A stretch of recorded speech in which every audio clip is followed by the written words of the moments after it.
नमस्कार, पद्मेश 24/7 में आपका स्वागत है। मैं हूं अर्चना मिश्रा। आगे बढ़ने से पहले सबसे पहले रुक करते हैं आज की हेडलाइंस पर।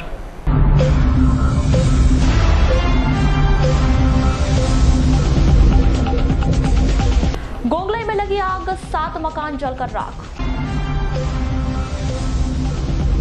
हट्टा थाने के बटकरी में एक मकान में घुसकर 4 लोगों ने एक परिवार पर किया प्राणघातक हमला। प्रदेश शासन का बड़ा फैसला, सुबह 9 बजे से दोपहर 4 बजे तक खुले रहेंगे अस्पताल। सबे कद्र और ईद का त्योहार मनाने शांति समिति की हुई बैठक। बाघ बचाने वन विभाग ने शुरू की मुहिम। विश्व धूम्रपान दिवस पर निकाली गई जागरूकता रैली। और अब खबरें विस्तार से। जिला मुख्यालय से 5 किलोमीटर दूर गोंगलई पंचायत में शॉर्ट सर्किट से भीषण आग लग गई, जिससे 7 मकान पूरी तरह जलकर खाक हो गए। प्राप्त जानकारी के मुताबिक शुक्रवार की शाम करीब 6 बजे गोंगलई निवासी होलाराम पटले के घर पर अचानक आग की लपटें दिखाई दी। स्थानीय जनों ने आग बुझाने की कोशिश की, लेकिन कुछ देर में ही आग ने विकराल रूप ले लिया, जो एक एक कर 7 मकानों को अपनी चपेट में ले लिया, जिससे होलाराम पटले, शिवचरण पटले, जगदीप ठाकरे, रेवा ठाकरे, बकाराम ठाकरे, राधेश्याम ठाकरे के मकान जल गए, जिसमें 5 से 6 लाख रुपए के नुकसान होने की जानकारी पीड़ितों के द्वारा दी गई है।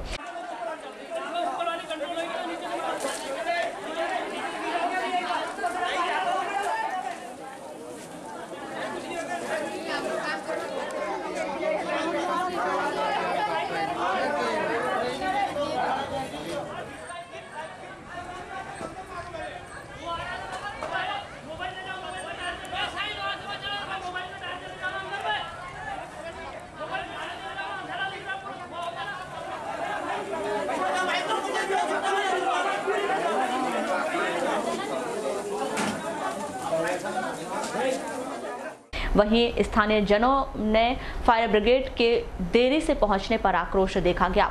आग लगने की सूचना लगने के बाद बालाघाट से मात्र 2 दमकल वाहन और वारासिवनी से 1 दमकल वाहन ही मौके पर पहुंच पाया है, जिससे आग पर काबू पाने में काफी दिक्कतें आ रही थीं। इस आग को बुझाने के लिए ग्रामीण भरपूर प्रयास करते देखे गए। वहीं आग लगने के कारणों के बारे में ग्रामीणों ने बताया कि जिस घर में आग लगी है वहां पास ही वेल्डिंग का काम किया जा रहा था, जिसकी चिंगारी से यह भीषण हादसा घटित हो गया। वहीं ग्रामीण प्रशासन की लेट लतीफी को लेकर काफी आक्रोशित नजर आ रहे हैं और पीड़ित परिवार को मुआवजा देने की बात कर रहे हैं।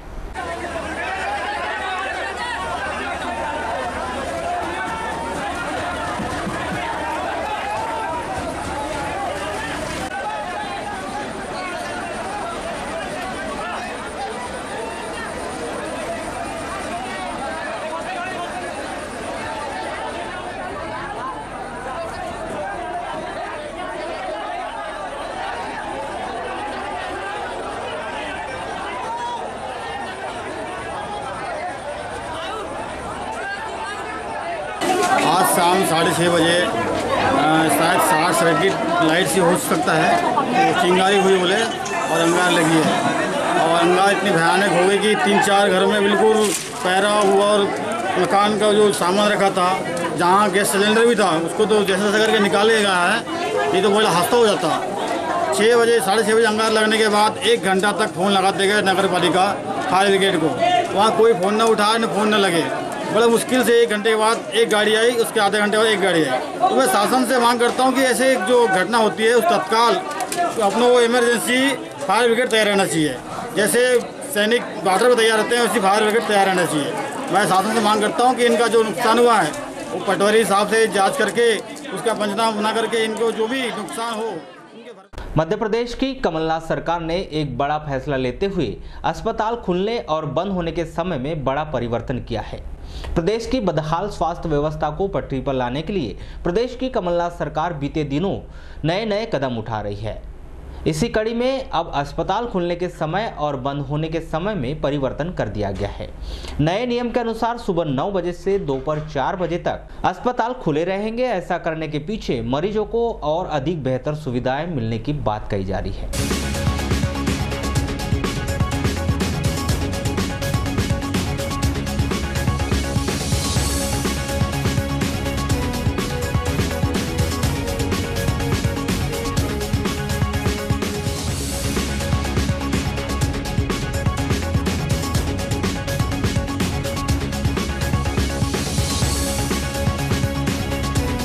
जब इस पर आम जनता से राय शुमारी की गई तो लोगों ने बताया कि मध्य प्रदेश कैबिनेट का यह फैसला बहुत ही अच्छा फैसला है। कहाँ से आए? मोगा कुंडम होगा। तो अच्छा ये बताएं, एक कैबिनेट का जो फैसला जो आया है, चिकित्सक 9 से 4 बजे तक जिला अस्पताल में उपस्थित रहेंगे, क्या लगता है, क्या इससे लाभ मिलेगा आप लोग को? मिलेंगे। कैसा लाभ मिलेगा? डॉक्टर ज्योतिष आएंगे तो अपने इलाज अच्छे होंगे। कैबिनेट ने फैसला दिया है कि 9 से 4 बजे तक पूरे चिकित्सक जिला अस्पताल में उपस्थित रहेंगे, कैसा फैसला है ये? क्या सही फैसला है, रहना चाहिए। जितने जल्दी ट्रीटमेंट मिले तो अपने कोई फ़ायदा है। और स्पेशलिस्ट लोगों से ही मुलाकात, लोगों से ही मुलाकात मतलब फायदेमंद ही फैसला है। नहीं होना चाहिए। वहीं नगर के पार्षद निर्मल सोनी ने बताया कि ग्रामीण स्तर पर इसका प्रचार प्रसार होना चाहिए, जिससे यहां पर आने वाला मरीज रोते हुए आए और हंसते हुए जाए। इस फैसले से हम सब बहुत ही अधिक खुश हैं। कल जो मैंने न्यूज़ देखा मध्य प्रदेश की, उसमें हमारी कैबिनेट में एक बैठक में पास हुआ प्रस्ताव, ये जो सुबह 9 बजे से 4 बजे तक जो डॉक्टरों की ड्यूटी लगेगी और सही उपचार होगा, ये बहुत जोरदार फैसला है कैबिनेट मुख्यमंत्री कमलनाथ जी का। इसमें हम तो खुश है और मैं ये चाहता हूँ कि ये सूचना ग्रामीण में भी जाना चाहिए और ग्रामीण के लोग भी यहाँ से रोते हुए आए और हंसते हुए जाए बालाघाट हॉस्पिटल चिकित्सालय से। हालांकि हमारे अस्पताल में बहुत अच्छी उपचार होता है, बहुत अच्छे डॉक्टर हैं, बस थोड़ा सा कमान करने वाला होना। और ये फैसले से बहुत खुश हैं हम और धन्यवाद देते हैं कमलनाथ जी मुख्यमंत्री जी। स्थानीय निवासी गोविंद मरठे बताते हैं कि अस्पताल का समय अधिक हो जाने से विशेषज्ञ डॉक्टर पूरे समय उपलब्ध होंगे और निश्चित ही इसका लाभ ग्रामीण स्तर पर जनता को मिलेगा। इसमें हम लोग मंत्री जी का, कैबिनेट मंत्री का अपना स्वागत करते हैं और इनका जो फैसला है वो सही है और हमारे जो ग्रामीण अंचलों से जो है उनको भी लाभ मिलेगा इसमें। मतलब स्पेशलिस्ट विशेषज्ञ मिल पाएंगे इनको? हम बिल्कुल बराबर मिलेंगे। इस पूरे फैसले पर जब सिविल सर्जन अजय कुमार जैन से चर्चा की गई तो उन्होंने बताया कि कैबिनेट के इस फैसले की जानकारी उन्हें मीडिया के माध्यम से मिली है। स्वास्थ्य सेवाएं हर व्यक्ति का पहला अधिकार है और उसे मिलना ही चाहिए। नए आदेश के मिलते ही निर्देशन के अनुसार उसका पालन किया जाएगा और सभी को निर्देशित किया जाएगा। मध्य प्रदेश सरकार की कल कैबिनेट की बैठक हुई। बैठक में राइट टू हेल्थ पर चर्चा की गई, जिसमें अहम फैसले भी लिए गए। कैसे फैसले हैं सर और क्या बेनिफिट मिलेगा इससे? देखिए, राइट टू हेल्थ तो जो भी मानव इस धरा पे उत्पन्न हुआ है उसको स्वास्थ्य की सुविधाएं तो मिलना चाहिए, पूरा अधिकार है। इसलिए मैं ये मानता हूँ कि बहुत अच्छी बात है और इस दिशा में जो सकारात्मक कदम उठाए जाएंगे उनसे निश्चित रूप से जनमानस को बहुत फ़ायदा होगा। सर, ये भी देखा गया कि इस फैसले में 9 से 4 बजे तक पूरे चिकित्सक अस्पताल में उपस्थित रहेंगे, ये बात भी सामने रखी गई है। देखिए, क्या होता है कि अभी वर्तमान में जो हमारी व्यवस्था है उसमें 8 बजे से 1 बजे तक ओपीडी का संचालन होता है और शाम को 5 बजे से 6 बजे तक संचालन होता है। कई बार ये देखने में आता है कि जो दूर दराज से मरीज चलता है तो वो आते आते ही उसको समय हो जाता है और उसको चिकित्सकीय सुविधा नहीं मिलती। हालांकि हम ये प्रयास करते हैं कि उसको आकस्मिक चिकित्सा सुविधा मिले और हम ये भी प्रयास करते हैं कि जहाँ तक हम सके हम उसको करें, लेकिन उस समय फिर चिकित्सक एक आकस्मिक ड्यूटी वाला चिकित्सक ही रहता है तो कई दफ़े उसको ऐसा लगता है कि मैं विशेषज्ञ चिकित्सकों से भी मिल लेता और मेरा काम हो जाता तो बहुत अच्छा रहता।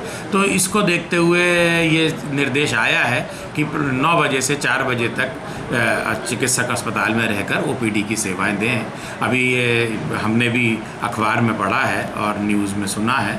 अभी इसके विस्तृत दिशा निर्देश शासन स्तर से जारी होंगे कि उनमें किस प्रकार से इसको क्रियान्वयन किया जाना है। तो जिस प्रकार के निर्देश जारी होंगे उसी प्रकार हम इसका क्रियान्वयन करेंगे। विश्व तंबाकू धूम्रपान निषेध दिवस पर विभिन्न संगठनों ने पोस्टर लगाए, रैली निकाली और आम जनता को तंबाकू और धूम्रपान से दूर रहने की सलाह दी। 31 मई विश्व तंबाकू एवं धूम्रपान निषेध दिवस के अवसर पर शहर के विभिन्न संगठनों ने अलग अलग माध्यम से यह संदेश दिया कि तंबाकू और धूम्रपान से दूर रहे। इस अवसर पर जिला प्रशासन, सामाजिक न्याय एवं निःशक्त कल्याण विभाग बालाघाट के द्वारा जन जन को यह संदेश पहुँचाने के लिए चलित वाहन पर नशे से होने वाले दुष्परिणाम का संदेश देने वाले पोस्टर लगाए गए और आमजन को नशे से दूर रहने का संदेश दिया गया। इसी कड़ी में गायत्री परिवार और डेंटल एसोसिएशन बालाघाट ने शुक्रवार की सुबह शहर के हनुमान चौक से अंबेडकर चौक तक एक रैली निकाली, जिसमें पोस्टर और बैनर के माध्यम से धूम्रपान से दूर रहने का संदेश दिया गया। आज 31 मई के उपलक्ष्य में आज तंबाकू निषेध दिवस है, तो गायत्री परिवार और इंडियन डेंटल एसोसिएशन मिलकर एक रैली निकाली है जन जागरूकता के लिए, ताकि समाज में ये हम व्यसन से के दुष्परिणाम और इन सब की जागरूकता ला सकें और लोगों को प्रेरित कर सकें कि इस व्यसन से मुक्ति पाएं। विश्व तंबाकू एवं धूम्रपान दिवस के अवसर पर जिले भर में अनेक कार्यक्रमों के माध्यम से लोगों को जागरूक करने का प्रयास सामाजिक संगठन एवं प्रशासन के द्वारा किया गया, जिसे सकारात्मक पहल मानी जा सकती है। लेकिन तंबाकू के उपयोग के चलते जिस प्रकार की भयावह हालात बने हैं वे चिंता का विषय है। तंबाकू के व्यापार से जहां करोड़ों रुपए की आय शासन को हर वर्ष प्राप्त होती है, वहीं तंबाकू से होने वाले कैंसर से मरने वाले लोगों की संख्या में भी कमी नहीं आई है। यदि जिले की बात करें तो पिछले 5 सालों में 2 सैकड़ा से अधिक लोग तंबाकू की वजह से कैंसर की चपेट में आए हैं। वहीं जिला अस्पताल में 1 सैकड़ा से अधिक मरीजों की कीमोथेरेपी की गई है। इस संदर्भ में कैंसर रोग के उपचार के नोडल अधिकारी मनोज पांडे का क्या कहना है, आइए जानते हैं। बताना चाहूँगा कि तंबाकू सेवन से जो होता है मुंह का कैंसर, जिसको कि हम हमारे गाल के अंदर का जो कैंसर होता है, ओरल कैविटी या मुख गुहा का कैंसर, इसके साथ में जीभ का कैंसर, जबड़ों में कैंसर, ये तो होता ही है। इसके साथ में एक और स्टेज आ जाती है जिसको हम बोलते हैं सबम्यूकोसल फाइब्रोसिस। इसमें व्यक्ति का मुंह नहीं खुल पाता है तंबाकू खाने के कारण, सुपारी खाने के कारण। और आहार नाल का कैंसर हो सकता है। इसके साथ में जो खाने की थैली होती है या जिसको हम आमाशय बोलते हैं, स्टमक बोलते हैं, इसमें कैंसर हो सकता है। तो तंबाकू काफ़ी खतरनाक है। फेफड़े का कैंसर इसके कारण हो सकता है। तो सर अपने यहाँ अभी तक कितने ऐसे मरीज आए हैं कैंसर से पीड़ित मरीज? कैंसर से पीड़ित तो हमारे लगभग अभी 400 मरीज हमारे यहाँ रजिस्टर्ड हैं, जो कि पिछले 5 सालों में है। इनमें कई मरीज वर्तमान में हैं, कुछ नहीं हैं। और लगभग हमने अभी 115 लोगों को यहाँ पर जो है कीमोथेरेपी की सुविधा दी है। यदि शहर के हालात पर गौर किया जाए तो तंबाकू उत्पाद धड़ल्ले से बेचे जा रहे हैं, जिसमें उम्र का कोई भी बंधन नहीं है। इस ओर प्रशासनिक स्तर पर ध्यान देने की आवश्यकता है।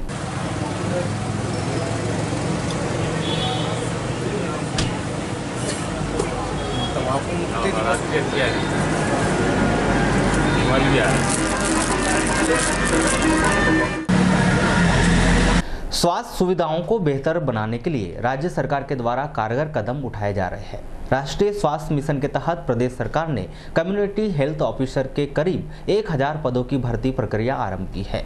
अब नर्सें भी इस भर्ती प्रक्रिया में शामिल होकर कम्युनिटी हेल्थ ऑफिसर बनेगी, जिसके लिए बाकायदा 6 माह का प्रशिक्षण भी दिया जाएगा। इस प्रक्रिया के तहत आज से जिला अस्पताल में मेडिकल प्रमाण पत्र वितरण की प्रक्रिया आरंभ की गई है। इस संदर्भ में जिला अस्पताल में पदस्थ कर्मचारी श्री पंचेश्वर का क्या कहना है, आइए जानते हैं। हाँ, अभी मेरी जानकारी में ये बात आई है, संज्ञान में आया है कि मध्य प्रदेश शासन लोक स्वास्थ्य विभाग द्वारा ग्रामीण क्षेत्रों में CHO के पद जो हैं संविदा आधार पर भरे जाने हैं। तो उसके लिए BSc नर्सिंग योग्यता रखी गई है। और BSc नर्सिंग पास छात्राएँ जिन्होंने नर्सिंग का कोर्स किया हुआ है, वो आज मेडिकल बोर्ड का दिवस है। तो मेरे पास में 3 छात्राएँ आई हैं जो इस पद के लिए मेडिकल बनाने के संबंध में आवेदन दिए हैं। मैं उनका फॉर्म भरा हूँ और जांच की प्रक्रिया होने के बाद उन्हें मेडिकल प्रमाण पत्र आज शाम तक प्रदान किया जाएगा। इसमें विलम्ब नहीं होता है, एक ही दिन की प्रक्रिया अपनाई गई है। उस दिन उनका blood pressure, vision, urine test इत्यादि सारी जाँच करने के पश्चात शाम को मेडिकल बोर्ड के मेंबर्स, प्रेसिडेंट, RM साहब सारे लोग बैठते हैं और जांच होने के पश्चात कैंडिडेट को देखने के पश्चात उनको मेडिकल प्रमाण पत्र शुल्क के साथ 75 रुपये जो उनकी रसीद कटती है, उसके पश्चात उनको प्रमाण पत्र प्रदान किया जाता है। कला साहित्य की ख्याति प्राप्त संस्था नूतन कला निकेतन के द्वारा 30 दिवसीय राष्ट्रीय नाट्य कार्यशाला का आयोजन किया गया है। निकेतन में आयोजित यह ग्रीष्मकालीन सांस्कृतिक प्रशिक्षण शिविर 20 मई से शुरू किया गया है, जो आगामी 20 जून तक चलेगा। आयोजित इस 1 महीने के शिविर में मध्य प्रदेश नाट्य विद्यालय में पूर्व छात्र जहांगीर खान के द्वारा नाट्य एवं रंगमंच की विभिन्न विधाओं का प्रशिक्षण दिया जा रहा है। इस प्रशिक्षण के दौरान निकेतन के द्वारा 5 नाटक तैयार किए जाएंगे, जिनका मंचन 25 जून के बाद किया जाएगा।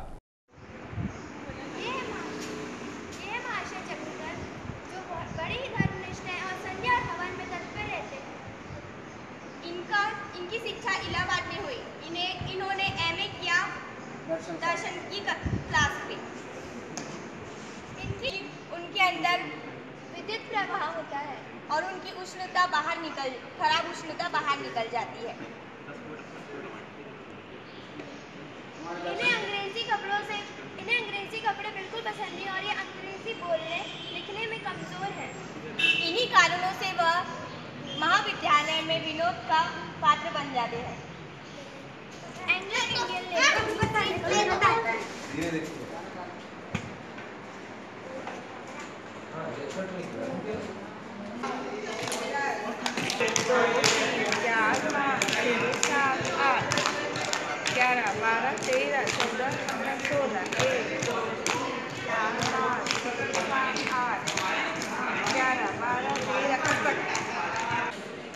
मेरा नाम जहांगीर है।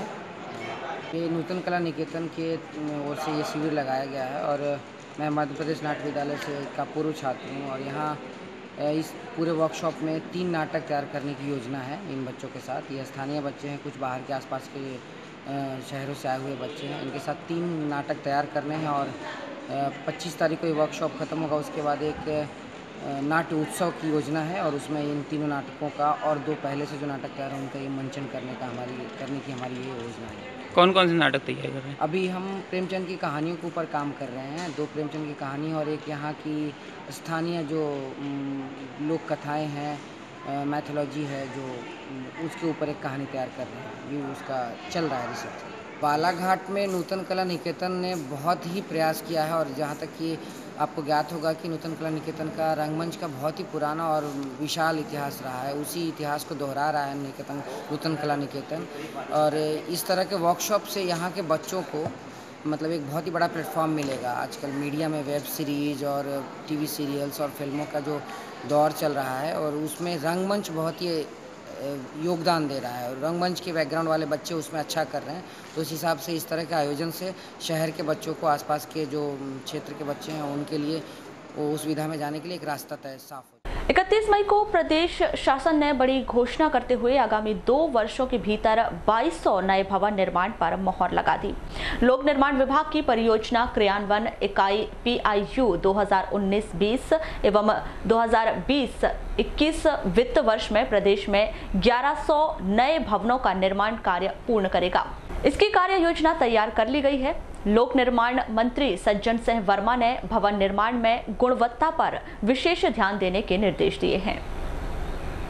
PIU ने पिछले वित्त वर्ष में दिसंबर 2018 तथा 1450 करोड़ लागत के 363 भवन का निर्माण कार्य पूरा किया है। प्रदेश में PIU द्वारा प्रमुख रूप से अस्पताल, कन्या शिक्षा परिसर, श्रमोदय विद्यालय, मेडिकल कॉलेज का उन्नयन, नवीन medical college, state cancer institute, औद्योगिक प्रशिक्षण संस्था, कोर्ट, इंजीनियरिंग और पॉलिटेक्निक कॉलेज, विश्वविद्यालय, हाई स्कूल, मॉडल स्कूल, छात्रावास और आश्रमशाला, सामुदायिक और प्राथमिक स्वास्थ्य केंद्र, महाविद्यालय और आयुष औषधालय के भवनों का निर्माण किया जा रहा है। दूरभाष पर चर्चा के दौरान कार्यपालन यंत्री PIU राजेश लिमजे ने बताया कि PIU माध्यम से इतनी बड़ी संख्या में निर्माण कार्य होने हैं, यह निश्चित ही उनके विभाग के लिए बड़ी खबर है, लेकिन इसके पूर्व पूरे प्रदेश में तकनीकी स्टाफ की भर्ती करना होगा, जिससे सभी निर्माण कार्य गुणवत्तापूर्ण हो सके। 16 जून को चुने जाएंगे जल उपभोक्ता संस्थाओं के सदस्य। जिले की 11 तहसील में शुरू हुई प्रक्रिया। विधानसभा चुनाव 2018 और लोकसभा चुनाव 2019 के कारण लगातार जिले में होने वाले जल उपभोक्ता संस्थानों के चुनाव टल रहे हैं, जिनकी आखिरकार तारीख आ ही गई। नए कार्यक्रम के अनुसार 16 जून को बालाघाट जिले की सभी 11 तहसीलों में जल उपभोक्ता सदस्यों के चुनाव प्रक्रिया पूर्ण की जाएगी। जल उपभोक्ता संस्था के लिए जिला निर्वाचन अधिकारी कलेक्टर दीपक आर्य द्वारा कार्यालय कार्यपालन यंत्री वेनगंगा संभाग बालाघाट में पदस्थ मानचित्रकार हेमराज ठाकरे को चुनाव के लिए जिला निर्वाचन अधिकारी बनाया गया है। पद्मेश न्यूज से चर्चा के दौरान श्री ठाकरे ने बताया कि अक्टूबर माह में होने वाले चुनाव की तारीख में लगातार परिवर्तन हो रहा था। जून माह में यह चुनाव होने हैं। 23 मई को पुनः चुनाव करवाए जाने के आदेश प्राप्त हुए हैं। 16 जून को सदस्यों का चुनाव होना है। उसके उपरांत जिले भर के 978 सदस्य जल उपभोक्ता संस्थानों के अध्यक्षों का निर्वाचन करेंगे। बालाघाट जिले की 11 तहसीलों के भीतर 101 संस्थानों के लिए यह चुनाव प्रक्रिया पूर्ण कराई जानी है। चुनाव पहले तो अक्टूबर माह में होने का था और विधानसभा निर्वाचन के चलते इसको स्थगित किया गया था, जल उपभोक्ता संस्थाओं के निर्वाचन। तो अभी 23 तारीख को पुनर्जीवित कार्यक्रम प्राप्त हुआ है शासन की तरफ से। उसके अनुसार 16 जून को जल उपभोक्ता संस्थाओं के प्रादेशिक निर्वाचन क्षेत्रों के सदस्यों का चुनाव होगा। ये सदस्य लोग जल उपभोक्ता संस्थाओं के अध्यक्षों का निर्वाचन करेंगे। तो 101 संस्थाएँ बनी जिले में और उसके 978 सदस्य हैं। 978 सदस्य 101 जल उपभोक्ता संस्थाओं का निर्वाचन करेंगे। सर, किस तरीके की मतलब चुनाव प्रक्रिया होगी इसकी? प्रक्रिया यानी नाम निर्देशन पत्र कब से जमा जाएंगे और कब तक 1 जून से 30 जून तक नाम निर्देशन पत्र प्राप्त होंगे।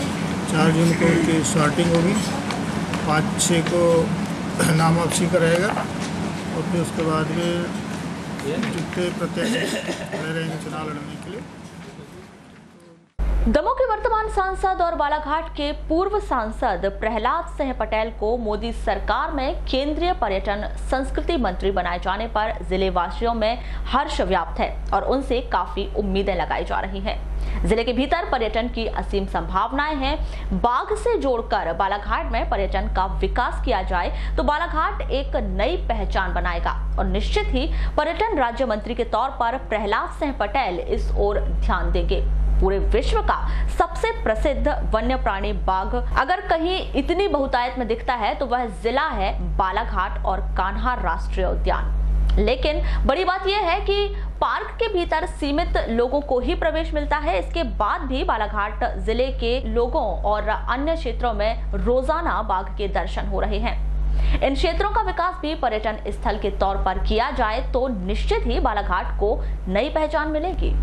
पूरे मध्य प्रदेश से इस बार मोदी जी की सरकार में 4 कैबिनेट मंत्री शामिल हुए हैं और 4 मंत्री शामिल हुए हैं, जिसमें 2 कैबिनेट है और 2 राज्य मंत्री स्वतंत्र प्रभार हैं और चारों को भी महत्वपूर्ण विभाग मिले हैं। तो मैं यह समझता हूं कि निश्चित तौर पर बालाघाट को इसका लाभ मिलेगा। हमारे पूर्व सांसद प्रहलाद जी जिनको पर्यटन विभाग मिला है और मैं समझता हूं बालाघाट में पर्यटन की अति संभावना है और बाघ से जोड़ करके अगर हम यहाँ पर्यटन का विकास करते तो निश्चित ही हमारा बालाघाट पूरे भारत में एक नई पहचान बनाएगा, ऐसा मेरा मानना है और प्रहलाद जी इस तरफ ध्यान देंगे। मैं समझता हूँ पर्यटन के लिए जितना पर्याप्त बजट हमें मिलना चाहिए था उतना बजट बालाघाट को कभी प्राप्त नहीं हुआ और इस बार यह उम्मीद है।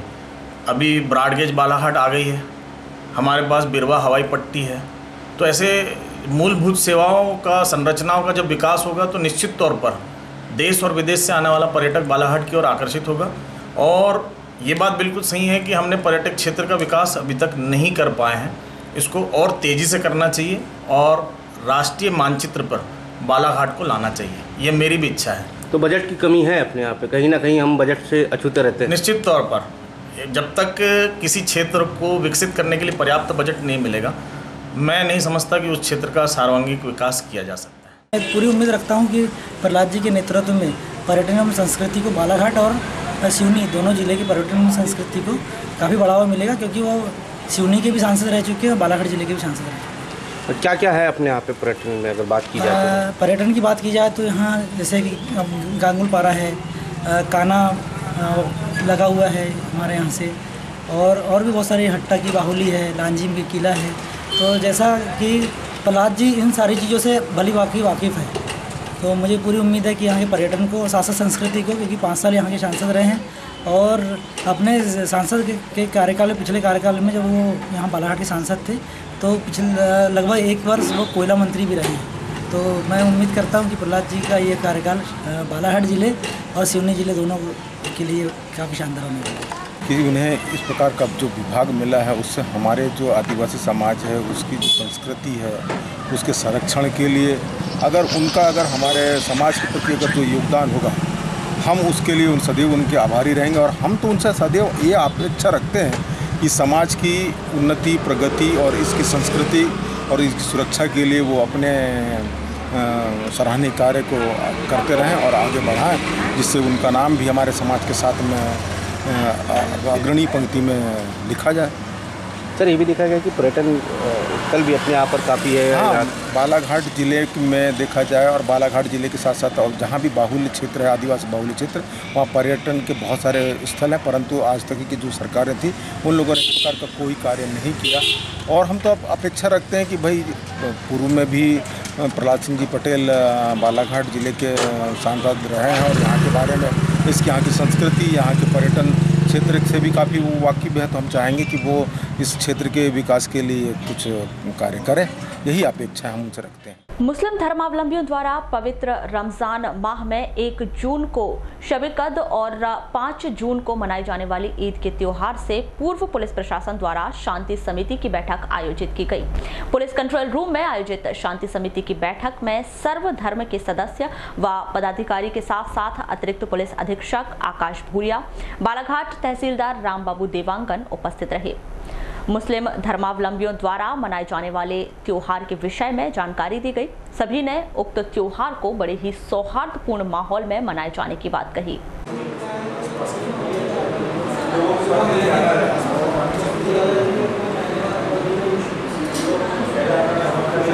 जैसे कई बच्चे लोग बाइक में ले जाते हैं या कुछ नहीं, वो बाइक में पार्किंग जहाँ है वहाँ पर आके अपना वाहन खड़ा करते हैं। पार्किंग जो आपके घुसते ही पुलिस लाइन के ऑफिस के सामने एक और जगह तैयार कर दी गई है, वहाँ पर पार्किंग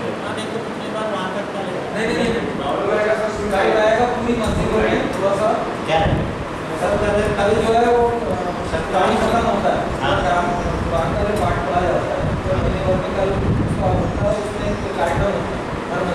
आगामी महीने में 5 तारीख को जो ईद का त्यौहार पड़ रहा है, उस संबंध में आज कोतवाली परिसर में शांति समिति की बैठक आयोजित की गई थी, जिस बैठक का उद्देश्य शांतिपूर्वक त्यौहार मनाना और त्यौहार में आने वाली किसी समस्याओं के संबंध में डिस्कस करना था। काफ़ी अच्छे मुद्दों पर इसमें चर्चा हुई है, उन सबको निराकरण करवा करके काफ़ी शांतिपूर्वक त्यौहार मनाया जाए। वन विभाग और कार्बेट फाउंडेशन की साझा मुहिम बाघ बनाओ बाघ बचाओ के लिए दी गई जागरूकता। अंतर्राष्ट्रीय बाघ दिवस के पहले 50,000 लोगों से हस्ताक्षर करवाने का लक्ष्य 29 जुलाई को अंतर्राष्ट्रीय बाघ दिवस मनाए जाने के पूर्व जिम कॉर्बेट फाउंडेशन और मध्य प्रदेश वन विभाग ने एक साझा मुहिम शुरू की है, जिसके तहत जगह जगह लोगों से हस्ताक्षर व जागरूकता स्वरूप वन्य प्राणियों के स्टेप लगवाए जा रहे हैं। वन विभाग के अधिकारी बताते हैं कि बाघ तो बड़े हैं, उनका दायरा भी बड़ा है। इसके बाद भी बाघ को बचाना और उसे संरक्षित करना बेहद जरूरी है। इस तरह की मुहिम चलाए जाने से आम जनता में जागरूकता आ जाएगी। मध्य प्रदेश को बाघ स्टेट बनाए जाने और बालाघाट जिले को बाघ जिला बनाए जाने की मुहिम में यह पहल काफी हद तक कारगर साबित हो सकती है। इसी कड़ी में शुक्रवार को शहर के अंबेडकर चौक में वन विभाग और कार्बन फाउंडेशन के तत्वाधान में एक हस्ताक्षर कार्यक्रम आयोजित किया गया।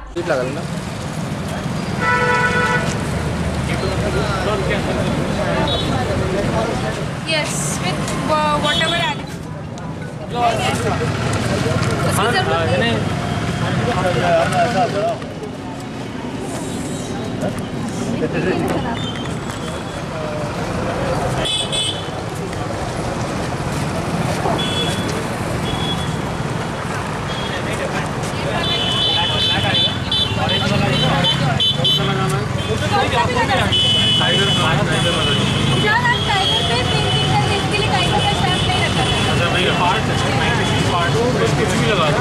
मैम बताइए क्या उद्देश्य है ये करने का और क्या किस कारण से आप करा रहे हैं? ये डिपार्टमेंट का उद्देश्य है जो 29 जुलाई 29 जुलाई को जो इंटरनेशनल टाइगर डे है, तो उस संदर्भित हम ये कर रहे हैं ताकि लोगों में जागरूकता पैदा हो कि हम बाघ क्यों बचाएं। और ये बहुत बड़ा हो रहा है, पूरे मध्य प्रदेश में हो रहा है, इसीलिए हम ज़्यादा से ज़्यादा लोगों को ये इन्वॉल्व करना चाहते हैं। जैसे उनमें हम कुछ प्रश्न होते हैं कि हम बाघ क्यों बचाना चाहते हैं, तो उनके आशंका हम दूर कर सकते हैं बेसिकली। तो इसीलिए हम ये करना चाहते हैं। और 50,000 से लोगों को हम टारगेट कर रहे हैं। तो जितना ज़्यादा हो सकता है, जितना हम ये अवेयरनेस प्रोग्राम क्रिएट कर सकते हैं और ये इवेंट का पार्ट बन सकते हैं, यही कोशिश है। को बचाने के लिए जो चल रही अभियान चल रहा है उसमें आप भी सहभागिता करना है, क्या योजना है और किस पर इसको टाइगर से 2 का टाइगर बचाने में? ये कॉर्बेट फाउंडेशन और मध्य प्रदेश वन विभाग के कोलैबोरेशन में कार्यक्रम आयोजित किया जा रहा है, जिससे बाघ को बचाने के लिए आम जनता में अवेयरनेस पैदा की जा सके। कोई भी कार्य केवल शासन के दम पर सफल नहीं हो सकता जब तक कि उसमें नागरिकों की सहभागिता ना हो। इस उद्देश्य से ये कार्यक्रम आयोजित किया गया है। इसमें 96 पार्ट्स में टाइगर के ये कैनवास पे स्टैंपिंग किया जा रहा है, लोगों से सिग्नेचर लिए जा रहे हैं, इन सब को जोड़ा जाएगा और इस कार्यक्रम को आगे बढ़ाया जाएगा। सर, ये टाइगर स्टेट बनाने की मांग उठ रही है, काफ़ी दिनों से चल रहा है इसका मांग, ये कितना ये अभियान जो आपका है टारगेट से हो पाएगा उसमें? देखिए, मांग उठाने से टाइगर स्टेट तो नहीं बन जाएगी। टाइगर स्टेट तो तब बनेगी जब टाइगर की संख्या हमारे मध्य प्रदेश में दूसरे सारे प्रदेशों से अधिक होगी। पिछली बार जो टाइगर की गणना की गई थी 4 वर्ष में एक बार होती है, उसकी विधि में और इस बार कुछ परिवर्तन किया गया है और इस बार हमें उम्मीद है कि मध्य प्रदेश फिर से टाइगर स्टेट के अपने टाइटल को फिर से प्राप्त करने में सफल होगा। लगातार ये देखा जा रहा है कि हट्टा थाना के बटकरी में एक मकान में घुसकर 4 लोगों ने मिलकर पति पत्नी और रिश्तेदार पर प्राणघातक हमला कर दिया। गुरुवार की रात को 4 लोग हट्टा थाना अंतर्गत बटकरी निवासी रविंद्र कोसरे और उनकी पत्नी निर्मला कोसरे और उनके घर पर आए रिश्तेदार राजेंद्र निवासी गोंदिया पर प्राणघातक हमला कर दिया। जिला अस्पताल में इलाज के लिए लाए गए घायलों ने बताया कि गांव के ही मोहन पांचे, सुरेंद्र सोनवाने, राजेश उइके, सोहन पांचे ने मिलकर उन पर प्राणघातक हमला कर दिया। जानकारी के मुताबिक रविंद्र अपने माता पिता का इकलौता बेटा है, जिसके परिवार में पत्नी और 2 बेटे हैं। रविंद्र ने बीते दिनों आबादी में मकान बनाया था। इसी बात को लेकर उनके बीच में विवाद चल रहा था, जो पूरे घटनाक्रम का कारण बन गया। किसने मारपीट कर दिया आपको? सुरेंद्र सोनवाने, मोहन पाचे, सोहन पाचे, राजेश विके। अच्छा, क्यों मारपीट की उन्होंने? अभी तो मालूम नहीं सर, 12:30 बजे की बात है रात की, और हम दोनों मियाँ बीवी सोए थे और मेरे बच्चे बड़े घर में सोए थे। हम इधर आबादी में थोड़ा झोपड़ी बनाया सर, बकरी मुर्गी पालते हैं, अपन जब झोपड़ा में रहते हैं अपन सर। अभी अचानक सर 12:30 पौने 1 बजे की बात है सर। वो भी घायल हो, मगर क्यों हमला किए, क्या वजह लगती है आपको? सर इनका 15-20 दिन पहले सर जो हमला करा है सर सुरेंद्र सोनवा ने, उसके भाई का ऑपरेशन हुआ सर, उनको 18,000 रुपये दिया सर मैंने, और मैं वो पैसे मांग किया था सर कि पैसा दे देना मेरे को, बस इतना चाहता हूँ सर। सर जेवर लेके गए सर और 23,000 रुपये नकदी में लेके गए सर। 1,25,000 का जेवर था सर। जेवर? जी सर। रिपोर्ट दर्ज करा दी आपने? हम रिपोर्ट दर्ज नहीं, फ़ोन करके बताया सर। तो आप कितने लोगों ने मारपीट की थी? 4 लोग सर। 4 लोगों ने? 3 लोगों को मारा? क्या से मारे उन लोगों ने? चाकू से सर। चाकू से? क्या हत्या करने के मकसद से आए थे, क्या लूट करने के मकसद से आए थे वो सर? ये सुबह 4 बजे महिला का मुझे इन्फॉर्म हुआ, कॉल पे था मैं, तो उन्होंने इन्फॉर्म किया मुझे डिपार्टमेंट ने कि ये कट थ्रोट का केस आया हुआ है। मैं जाके जब सुबह 4:15 बजे के करीब इस पेशेंट को ओटी में लिया मैंने, तो इसमें देखा गया कि इसकी बाएं साइड की जो स्टर्नोक्लिडोमास्टाइड मसल है वो कटने के साथ ये क्रिकोथायरॉइड जो कार्टिलेज है वो, साथ में इसका ट्रकिया है वो भी कट थ्रू पाया गया था। तो ये पेशेंट सफोकेट कर रही थी और ऐसी स्थिति में अब इमरजेंसी में हर प्रकार का रिस्क लेना पड़ता है, तो वो रिस्क लिया गया था और 1.5 घंटे की मेहनत के बाद उसका ट्रकिया विद थायराइड कार्टिलेज ये सब रिपेयर किया गया स्टेनोक्लिडोमास्टाइड के साथ। और काफ़ी जानलेवा स्थिति थी इसकी, पर हमने कोशिश तो की अपने तरफ से। अब आगे बाद में पोस्ट ऑपरेटिव एडिमा वगैरह सेटल होने के बाद पेशेंट कैसा रिस्पॉन्ड करता है देखा जाएगा।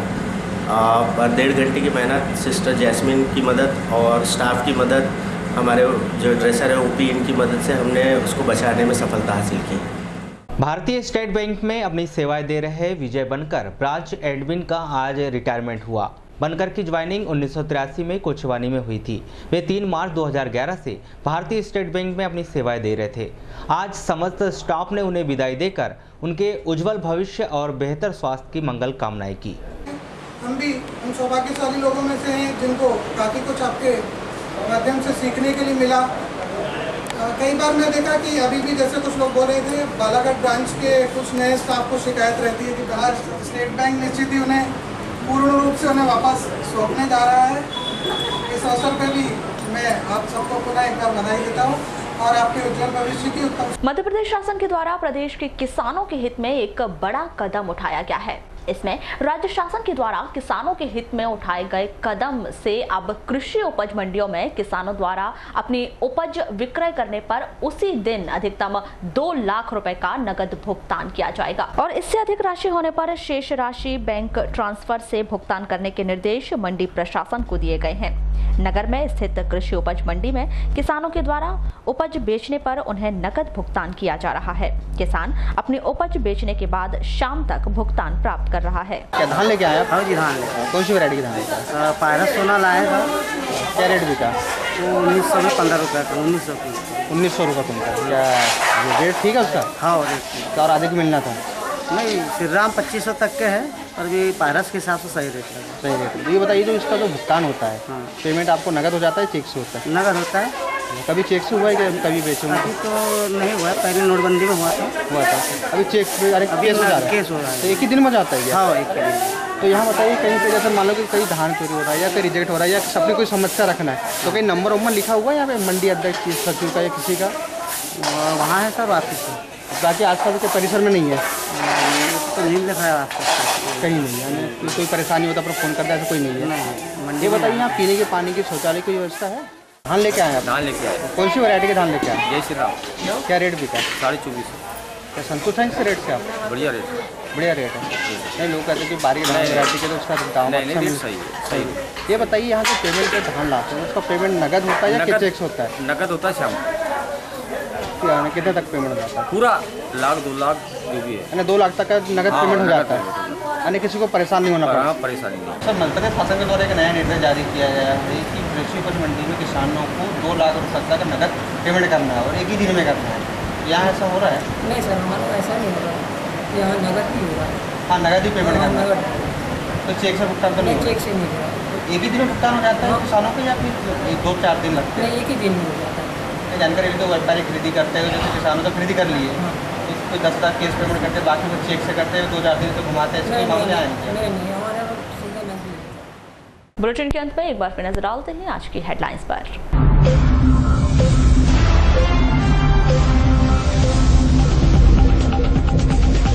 गोंगलई में लगी आग, 7 मकान जलकर राख।